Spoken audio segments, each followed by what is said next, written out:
শৃঙ্খলাবদ্ধ ঈশ্বরতত্ত্ব প্রশিক্ষণে আপনাদেরকে স্বাগত জানাই।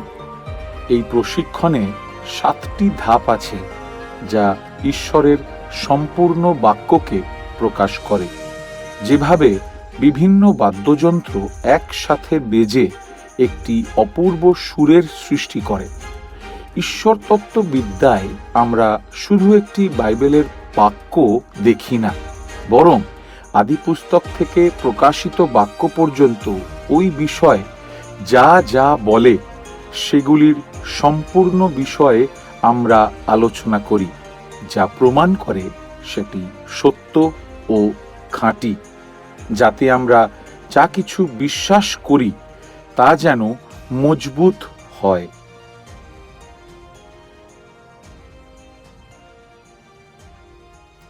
ঈশ্বর মানুষকে 2 হাত ও 2 পা দিয়ে নির্মাণ করেছেন। আমরা হাঁটতে, দৌড়াতে, লাফ দিতে এবং এক জায়গা থেকে অন্য জায়গায় যাওয়ার জন্য আমাদের পা ব্যবহার করি। আমরা আমাদের হাত ব্যবহার করি স্পর্শ করতে, ধরতে, ধরে রাখতে এবং বহন করতে। আমরা বাজারে কেনাকাটি করি। আমরা এটি বাড়িতে ব্যবহার করে আমাদের থালায় খাবার রাখি এবং মুখ দিয়ে তা খাই। এই সব কিছু পরিচিত, কিন্তু ঈশ্বর বানরদের এমন কিছু দিয়ে নির্মাণ করেছেন যা মানুষের নেই। তাদের লেজ আছে। আরও নির্দিষ্টভাবে অনেক বানরের একটি প্রিহেনসিল লেজ থাকে, অর্থাৎ তাদের লেজ আছে যা দিয়ে তারা জিনিস ধরতে পারে। গাছে ওঠার সময় তাদের লেজ একটি ডাল আঁকড়ে ধরতে পারে বা তারা সেই ডাল থেকে দোল খেতে পারে। তারা তাদের লেজ ব্যবহার করে একটি কলা ধরে রাখতে পারে ইত্যাদি। এটিকে একটি প্রিহেনসিল লেজ বলা হয়, কারণ এটি জিনিসগুলি উপলব্ধি করতে পারে। ইংরেজি ভাষায় কম্প্রিহেন্ড শব্দটি প্রিহেনসিল টেইল হিসাবে একই মূল শব্দ থেকে উদ্ভূত হয়েছে, কিন্তু বোঝার অর্থ আমাদের মন দিয়ে কিছু উপলব্ধি করা, মানসিকভাবে ধরে রাখা বা জানা ও বোঝা। যখন ঈশ্বর সম্বন্ধে আমাদের জ্ঞানের কথা আসে, তখন বাইবেল শিক্ষা দেয় যে প্রভু বোধগম্য, যার অর্থ হল ঈশ্বরকে সম্পূর্ণরূপে, নিখুঁতভাবে এবং সম্পূর্ণরূপে জানা কোনো প্রাণীর পক্ষে অসম্ভব। আমরা ঈশ্বরের শিক্ষাতত্ত্ব সম্পর্কে আমাদের অধ্যয়ন শুরু করি। ঈশ্বর কে? সেই বিষয়ে আমাদের জ্ঞানের মধ্যে ঈশ্বরের বোধগম্যতার প্রভাবগুলি অন্বেষণ করি। শৃঙ্খলাবদ্ধ ঈশ্বরতত্ত্বের এই দ্বিতীয় মডিউল বা পাঠে বক্তৃতাগুলির এই সিরিজটি ঈশ্বরের শিক্ষাতত্ত্বের অধ্যয়নের জন্য নিবেদিত। উদ্দেশ্য হল বাইবেল ঈশ্বর সম্পর্কে যা শিক্ষা দেয় তা অন্বেষণ করা, যার অর্থ হল ঈশ্বর তাঁর নিজের সম্পর্কে আমাদের কাছে কি প্রকাশ করেন। আগের বক্তৃতায় আমরা এই মডিউলটির একটি ভূমিকা বিবেচনা করেছি। বর্তমান বক্তৃতায় আমরা প্রকৃতি, সীমা এবং ঈশ্বরকে জানার উপায় অথবা মাধ্যম অন্বেষণ করব। আমাদের অন্যান্য বক্তৃতাগুলির ক্ষেত্রে যেমনটি হয়েছে, আমরা প্রথমে এটিকে শাস্ত্রীয়ভাবে বিবেচনা করে এবং বিশেষভাবে ঈশ্বর সম্পর্কে আমাদের জ্ঞানের প্রকৃতি সম্পর্কে আমাদের বিবেচনা খোলার জন্য শাস্ত্রের একটি অনুচ্ছেদ সংক্ষিপ্তভাবে দেখে শুরু করব।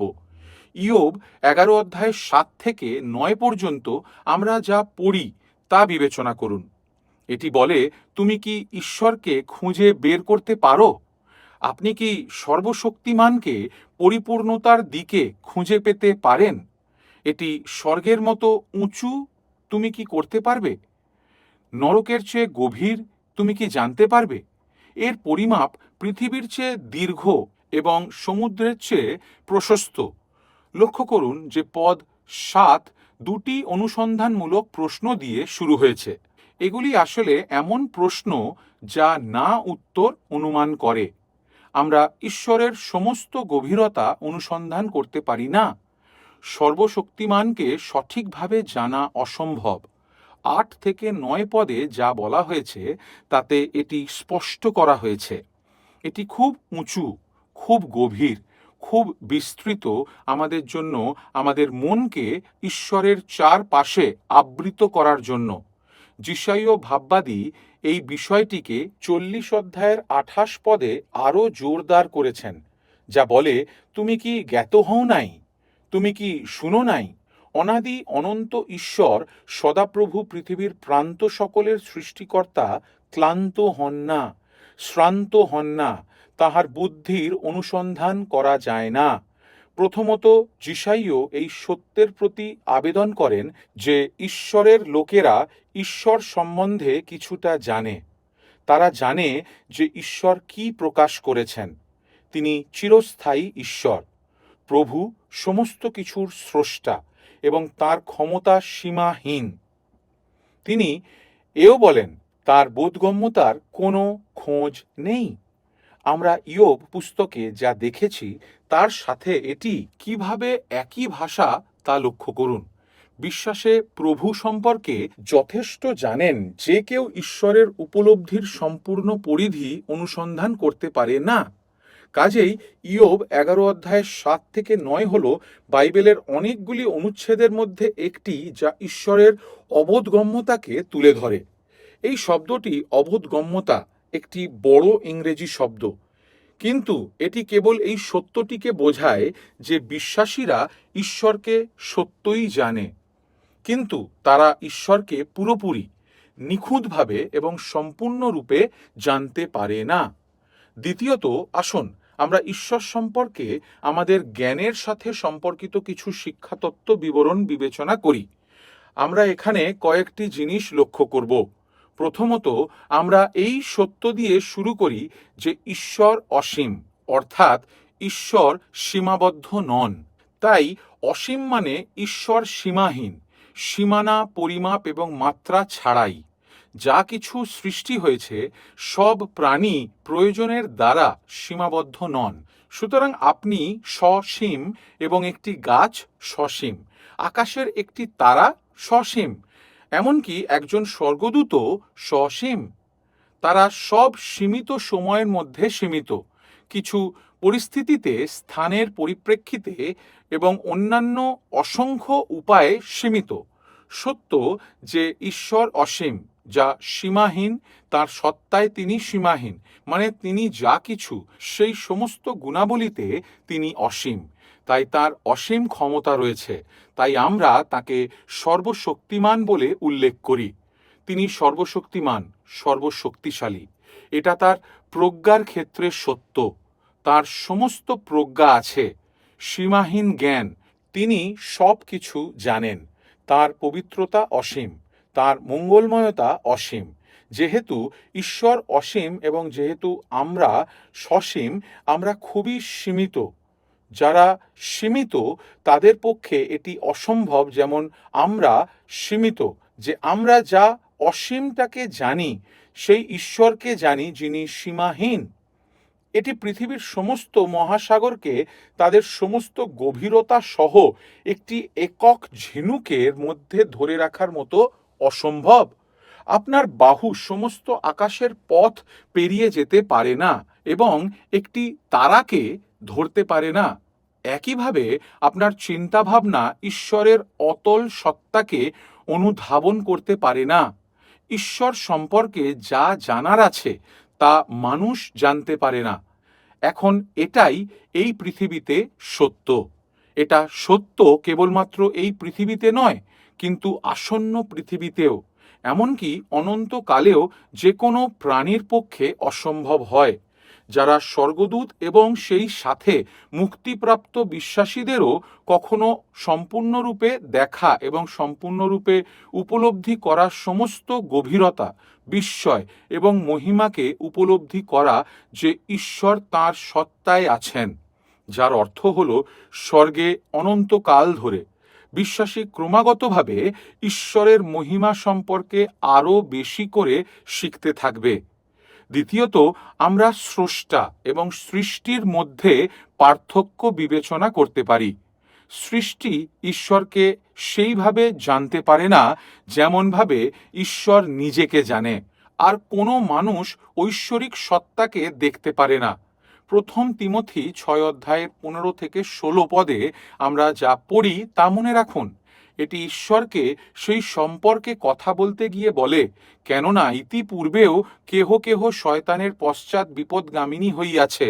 যদি কোনো বিশ্বাসী মহিলার ঘরে বিধবাগণ থাকে, তিনি তাহাদের উপকার করুন। মণ্ডলী ভারগ্রস্ত না হোক, যেন প্রকৃত বিধবাগণের উপকার করিতে পারে। ঈশ্বরের নিজের মধ্যে একটি সঙ্গবদ্ধ নৈকট্য উপায়, একটি সম্পূর্ণ মহিমা আছে। এটি তার নিজের এবং নিজের থেকে এবং নিজের জন্যই রয়েছে, অন্য সমস্ত প্রাণীর থেকে ভিন্ন, যার কেবলমাত্র সর্বতত্ত্বমভাবে আংশিক উৎপন্ন শ্রেষ্ঠত্ব রয়েছে। তৃতীয়ত, ঈশ্বরের বোধগম্যতার তার মহিমার অংশ। বাইবেল কিভাবে ঈশ্বরের গুণাবলী বর্ণনা করে তা চিন্তা করুন। তার প্রেম জ্ঞান অতিক্রম করে। ইফিসীয় 3 অধ্যায়ের 19 আমাদের বলে, তাই তার প্রেম আমাদের মনের চারপাশে আমরা যা কিছু পেতে পারে তার চেয়ে বড় এবং মহান। অথবা আমরা গীতসংহিতা 90-এর 11-তে পড়ি, তোমার কোপের বল কে বোঝে, তোমার ভয়াবহতার অনুরূপ ক্রোধ কে বোঝে। যেমন ফিলিপিও 4 অধ্যায়ের 7 বলে, নিশ্চয়ই ঈশ্বর অন্বেষণের অতীত। আমরা তাকে সত্যিই জানি, কিন্তু আমরা তাকে সম্পূর্ণরূপে জানতে পারি না। আপনি যদি সর্বাধিক খুঁজে পান, তবে আপনি এখনও সর্বোত্তম খুঁজে পাওয়া থেকে অনেক দূরে থাকবেন। চতুর্থত, ঈশ্বর যেহেতু অবোধগম্য, তিনিও অতুলনীয়। তাই তিনি নিজের বাইরে অন্য কিছু এবং অন্য সব কিছুর বিপরীত। যাত্রাপুস্তক 15 অধ্যায়ের 11 পদে আমরা পড়ি, হে সদাপ্রভু, দেবগণের মধ্যে কে তোমার তুল্য, কে তোমার ন্যায় পবিত্রতায় আদরণীয়, প্রশংসায় ভয়ার্হ, আশ্চর্য ক্রিয়াকারী। ঈশ্বর আমাদের উপাসনায় গান গাওয়ার জন্য যে গীতসংহিতা দিয়েছেন তা এই বিষয়বস্তুতে পরিপূর্ণ। উদাহরণস্বরূপ গীতসংহিতা 89-এর 6 পদে, কেননা আকাশে সদাপ্রভুর সহিত কে উপমা ধরিতে পারে, বীর পুত্রদের মধ্যেই বা কে সদাপ্রভুর তুল্য। ঈশ্বরের জ্ঞানের ফলে বিস্ময় ও প্রশংসার গভীর অনুভূতি হয়, তা অতুলনীয়।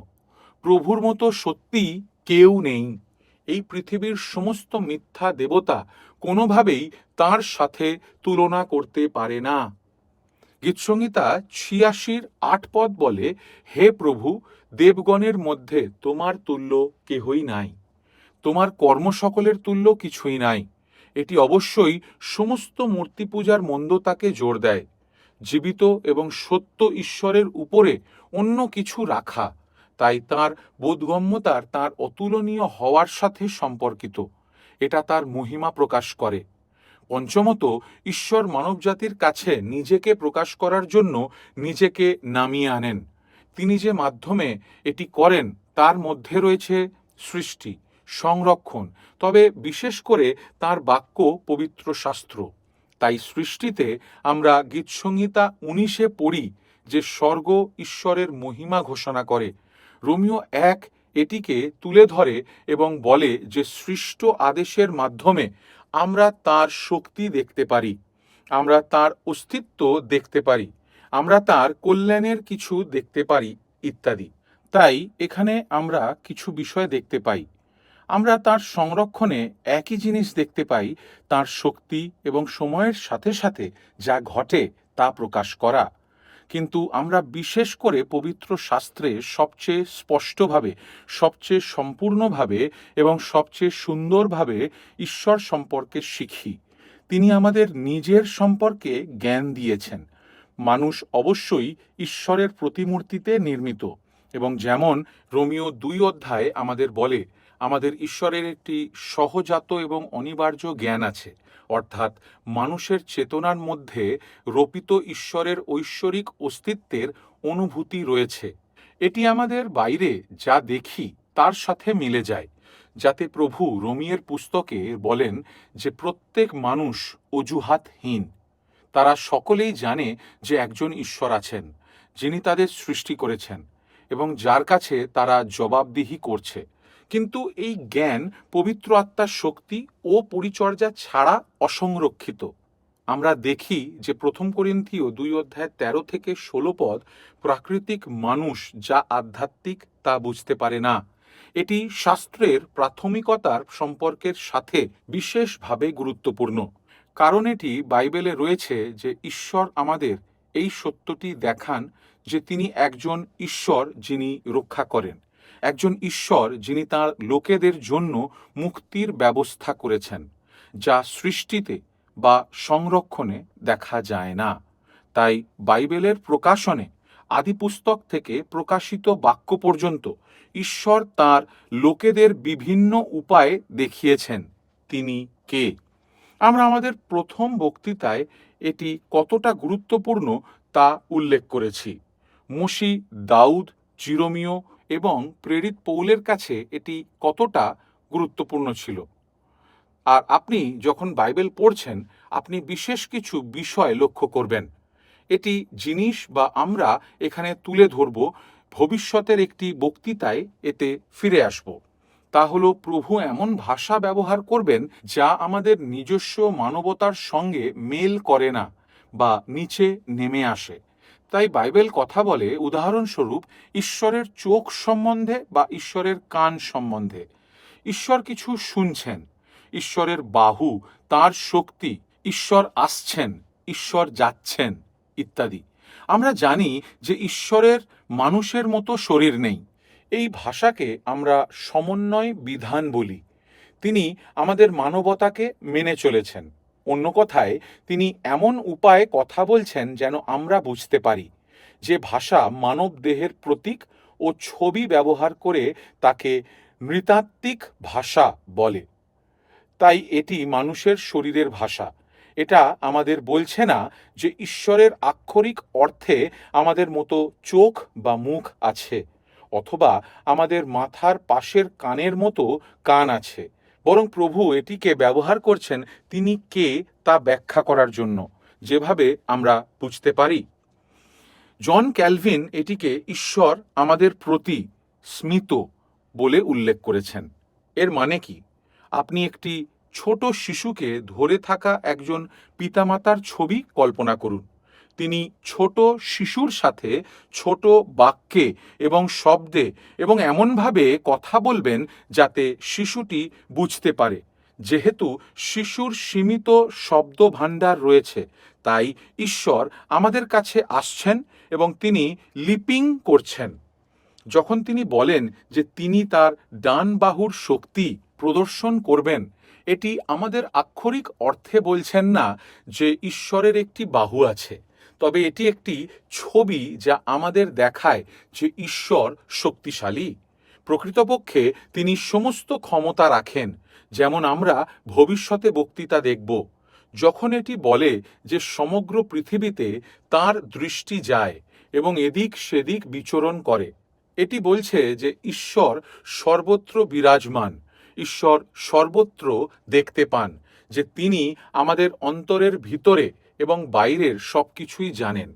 তাই এই ভাষাটি ব্যবহার করা হয় যেন ঈশ্বরকে এবং তার মহিমা এবং তার গুণাবলী আমাদের জ্ঞাত করা যেতে পারে।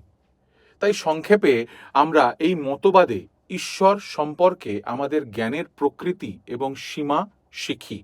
আমরা ঈশ্বরকে সত্যই জানি, যেমন তিনি নিজেকে প্রকাশ করেন, কিন্তু আমরা কখনোই ঈশ্বরকে সম্পূর্ণরূপে জানতে পারি না। এমনকি স্বর্গের স্বর্গদূতেরাও তা করতে সক্ষম হবে না, কারণ তারাও আমাদের মতোই জীব, এবং ঈশ্বর একজন অসীম এবং অবোধগম্য অতুলনীয় সৃষ্টিকর্তা। তৃতীয়ত, আমরা এটিকে বিতর্কিতভাবে বিবেচনা করতে পারি। কিছু চরম বিষয় আছে যা আমরা সংক্ষেপে স্পর্শ করব, যেগুলো মানুষ ভুল করে চলে যায়।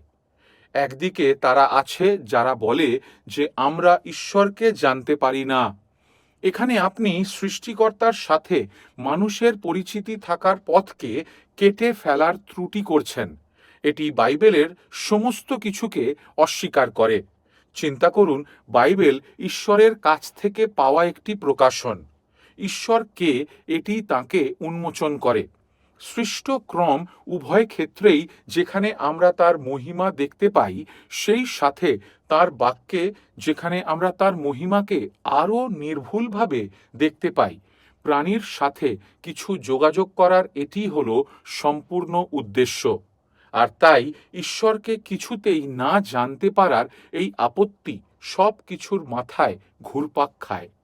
ঈশ্বর মানুষকে সৃষ্টি করেছেন যাতে মানুষ জানতে পারে এবং ঈশ্বরের সাথে যোগাযোগ করতে পারে।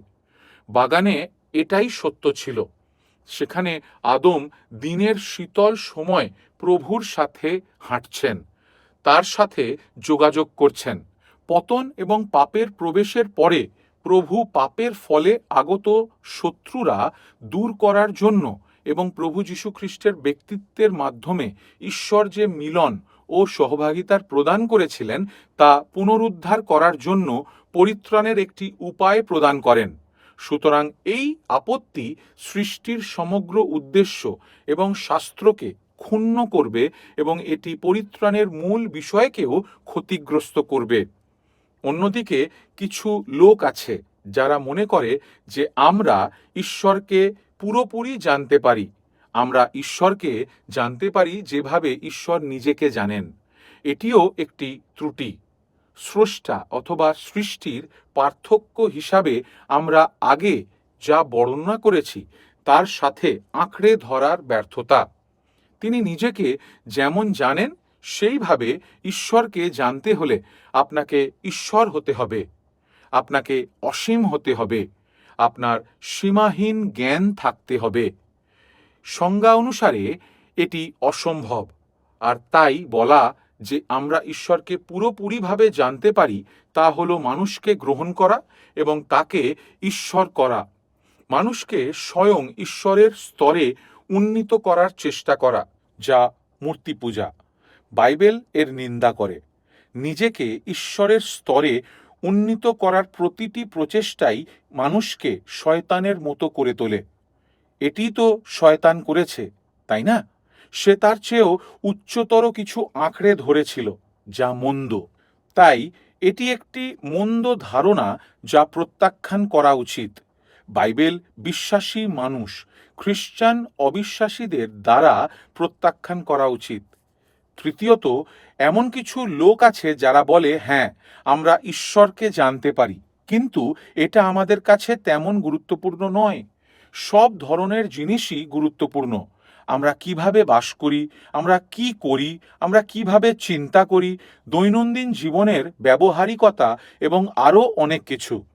কিন্তু ঈশ্বরকে তা নিয়ে চিন্তা করা এবং ঈশ্বরের জ্ঞানের পুরো সাধনা, এটা তেমন গুরুত্বপূর্ণ কিছু নয়। এটা প্রভু যীশু খ্রিস্টের কথা বিপরীত।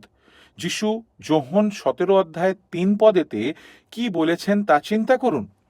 তিনি বলেন, এবং এটি অনন্ত জীবন, যাতে তারা তোমাকে একমাত্র সত্য ঈশ্বর এবং যীশু খ্রিস্টকে, যাকে তুমি পাঠিয়েছ, জানতে পারে। যীশু কি করছেন? তিনি আসলে ঈশ্বরের জ্ঞানকে একেবারে মূলে, একেবারে হৃদয়ে, সব কিছুর একেবারে কেন্দ্রে রেখেছেন। তিনি ঈশ্বরকে জানার পরিপ্রেক্ষিতে অনন্ত জীবনকে সংজ্ঞায়িত করেন।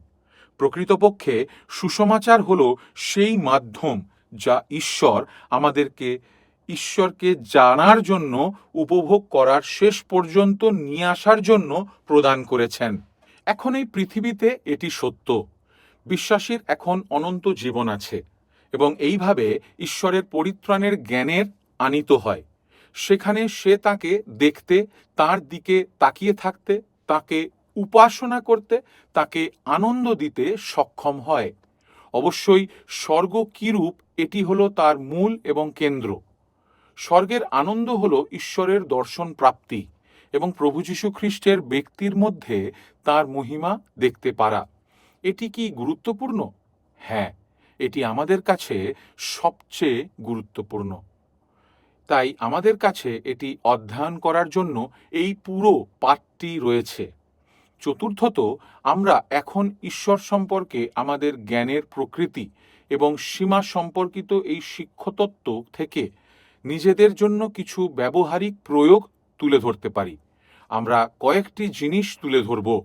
প্রথমত, ঈশ্বরের জ্ঞানের অধ্যয়ন অবশ্যই নম্রতার দিকে পরিচালিত করবে। ঈশ্বরের শিক্ষাতত্ত্বের একজন অহংকারী ছাত্র একটি জ্ঞানের বিপরীত জীবন যাপন করছে। প্রকৃতপক্ষে প্রকৃত জ্ঞানের অনুপস্থিতিকে প্রতিফলিত করে, সেই জ্ঞানের উচ্চ প্রাপ্তি নয়। কেন আমি এটা বলছি? কারণ আমরা যত বেশি বুঝতে পারি, ততই আমরা বুঝতে পারি যে আমরা ঈশ্বরকে কতই অল্প উপলব্ধি করতে পেরেছি। আপনি ইয়োব ২৬ অধ্যায়ের ১৪ পদেতে আবার এটি দেখতে পাচ্ছেন, যা বলে, দেখো, এই সকল তাহার মার্গের প্রান্ত, তাহার বিষয়ে কাকলি মাত্র শোনা যায়, তাই তাহার পরাক্রমের গর্জন কে বুঝিতে পারে। ইয়োবের বইটিতে ঈশ্বরের মহিমা এবং আড়ম্বর সম্পর্কে অনেক রয়েছে। আপনি এটি প্রাথমিক অনুচ্ছেদে দেখতে পাবেন, কিন্তু বিশেষ করে সেই বইটির শেষের অংশগুলি, যেখানে ঈশ্বর আসেন এবং ইয়োবের সাথে কথা বলেন এবং বিভিন্ন প্রশ্ন ও দাবির মাধ্যমে তুলে ধরেন যে তিনি কে। আপনি সেই সমস্তের মাঝখানে দেখতে পাচ্ছেন যে ইয়োব বলছেন, শোনো, আমরা কেবল তার পথের কিছু অংশ দেখি, তার সম্পর্কে কত কমই শোনা যায়। অন্য কথায়, আমরা নম্র, ঈশ্বরের মহিমার সামনে আমরা নত হয়েছি। আর তাই কার্যত বলতে গেলে ঈশ্বরের জ্ঞান সম্বন্ধে আমাদের অধ্যয়ন আমাদের নম্র করা উচিত। অবশ্যই এটি একটি দুর্দান্ত জিনিস, কারণ ঈশ্বর বলেছেন যে তিনি নম্রদের আরও অনুগ্রহ দেন, তিনি গর্বিতদের প্রতিরোধ করেন, কিন্তু তিনি নম্রদের আরও অনুগ্রহ দেন। দ্বিতীয়ত, আমরা স্বীকার করি যে আমরা যার বিরুদ্ধে পাপ করি তার দ্বারা পাপের মন্দ সংজ্ঞায়িত হয়। তাহলে এর প্রভাব কি? আমরা একটি অসীম ঈশ্বরের বিরুদ্ধে পাপ করছি এবং তাই আমাদের পাপের মন্দ নির্ধারণ করা হয় যে আমরা কার বিরুদ্ধে পাপ করছি।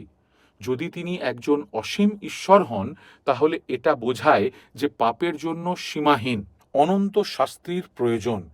আপনি নরকে এবং আগুনের হ্রদ সম্পর্কে ভাবুন। এটি এমন একটি শাস্তি যা অবিশ্বাসীদের দেওয়া হয়, যা কখনো থামবে না। এটি অনন্তকাল ধরে চলতে থাকে এবং চলতেই থাকে।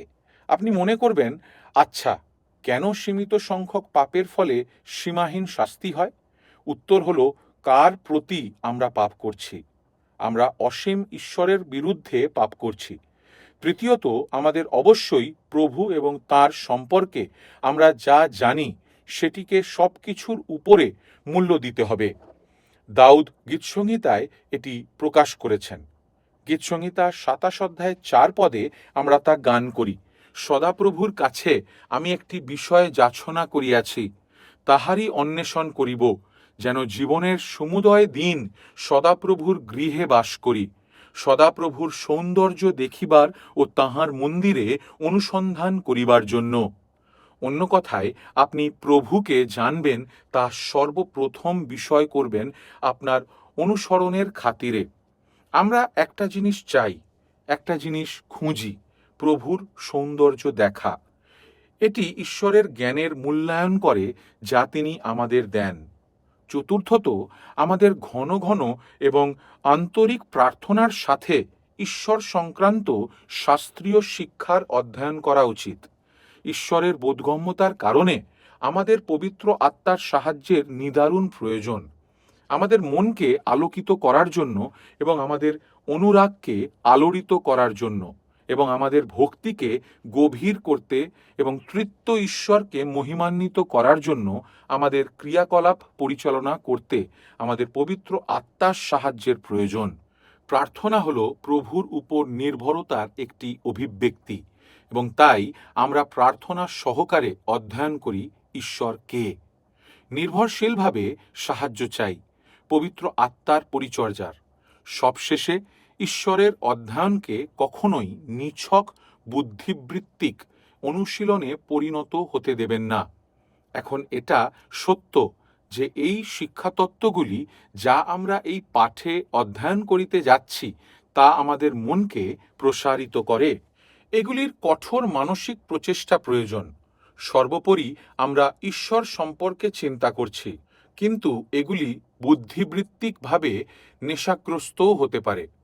অন্য কথায়, এই শিক্ষাতত্ত্বগুলি আমাদের মানসিক বিনোদনের জন্য আশ্চর্যজনক অদ্ভুত বিষয়গুলি সম্পর্কে চিন্তা করার জন্য ভুলভাবেও ব্যবহার করা যেতে পারে, কিন্তু এটি একটি খেলনার মতো ঈশ্বরের সাথে আচরণ করা হবে, যা তৃতীয় আদেশ লঙ্ঘন করবে, যার জন্য আমাদের নিরর্থকভাবে তাঁর নাম দেওয়া উচিত নয়।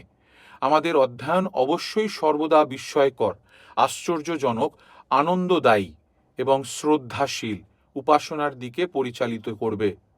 আমাদেরকে প্রভুর উপস্থিতিতেই প্রভু সম্পর্কে চিন্তা করতে হবে, প্রভুকে বিমূর্তভাবে আলাদা করে নয়। এটি এমন নয় যে আমরা এখানে অধ্যয়ন করছি তিনি কে এবং ঈশ্বর ওইখানে কোথাও আছেন, বরং আমরা তার উপস্থিতিতে অধ্যয়ন করছি ঈশ্বরকে, এবং যখন আমরা তার বাক্য অধ্যয়ন করছি তিনি বিশ্বাসীর কাছে নিজের সম্পর্কে জ্ঞান উন্মুক্ত করছেন, এবং আমাদের সেই উপস্থিতি সম্পর্কে সচেতন হওয়া উচিত, যা শ্রদ্ধেয় উপাসনার দিকে নিয়ে যায়। উপসংহারে এই বক্তৃতায় আমরা ঈশ্বর সম্পর্কে আমাদের জ্ঞানের প্রকৃতি, সীমা এবং উপায়গুলি অন্বেষণ করেছি। এখন এটি এরকম প্রশ্নের উত্তর দেয় যে আমরা যা জানি তা কিভাবে জানব, এবং সেই জ্ঞানের সীমাবদ্ধতা কি। এটি ঈশ্বরকে এই বিষয় আমাদের অধ্যয়নকে কিভাবে প্রভাবিত করে। পরবর্তী বক্তৃতায় আমরা স্বয়ং ঈশ্বর সম্পর্কে আমাদের বিবেচনার দিকে ফিরে যাব, এবং পরবর্তী বেশ কয়েকটি বক্তৃতায় আমরা বাইবেল জীবিত এবং সত্য ঈশ্বরের সত্তা এবং গুণাবলী সম্পর্কে কি প্রকাশ করে তা অধ্যয়ন করব।